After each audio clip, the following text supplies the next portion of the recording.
It's the world's largest shake table facility, and it can hold buildings weighing up to 2.5 million pounds. The table moves in all 3 directions simultaneously. It's the first wood building of this size that's ever been tested.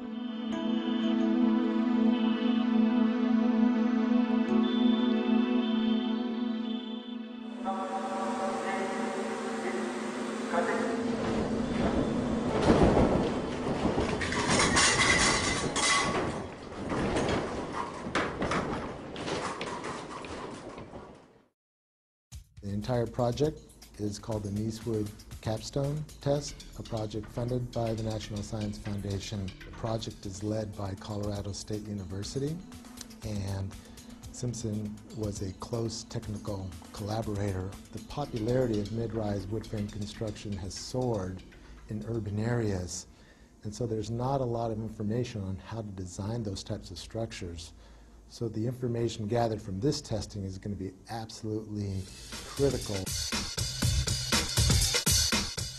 The condominium tower was built as a actual condominium would be constructed with 23 1- and 2-bedroom living units. We're testing a 7-story, 23,000 square foot, 800,000 pound building in 3 dimensions. This collaboration with all the folks involved is really going to culminate in a test that's going to show how our products perform in a very severe seismic event.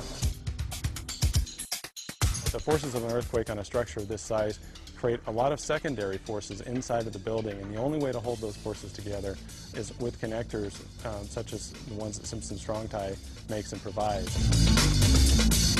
In this building, we have a wide variety of Simpson Strong Tie products, from large hold-down rods that run 7 stories up to the roof, known as ATS, or Anchor Tie-Down System.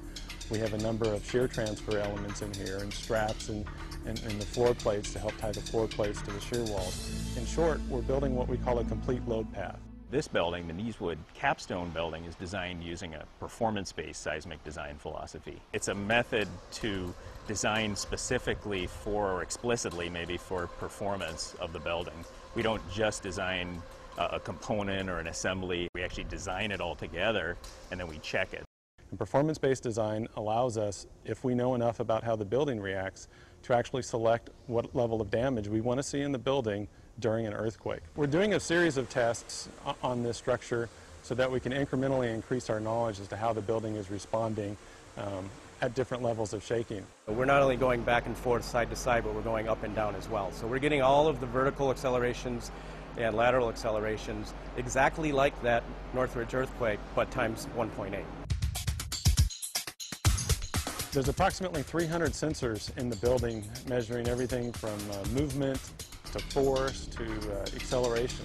Once that data and information is gathered, then it can be used to develop new design procedures and new construction methods. So we're able to take what the engineers have modeled, compare it to how the building actually performed, and that's going to give us a lot of great data for years and years to come. What we're really doing here is we're demonstrating that you can build a 6-story or even a 7-story possibly wood structure in a high seismic zone and have it perform how you want. It's safe, it's cost effective, and frankly they're very little damage. Really, for 5% or less in your construction material costs in the beginning of the building, you can not only save the occupants of the building, but you can also save the structure. This test will change the way light frame wood is designed over the next 10 years.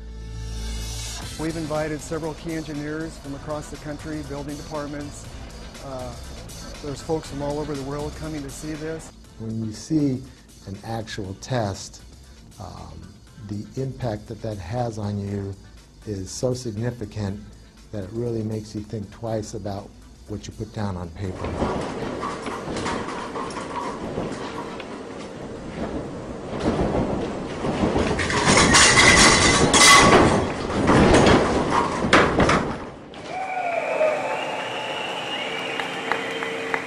Everything in it worked. There's minimal damage to the inside of the building, minimal damage to the outside of the building. I would say that this testing really does validate the performance-based design concepts developed at the various universities involved in this project.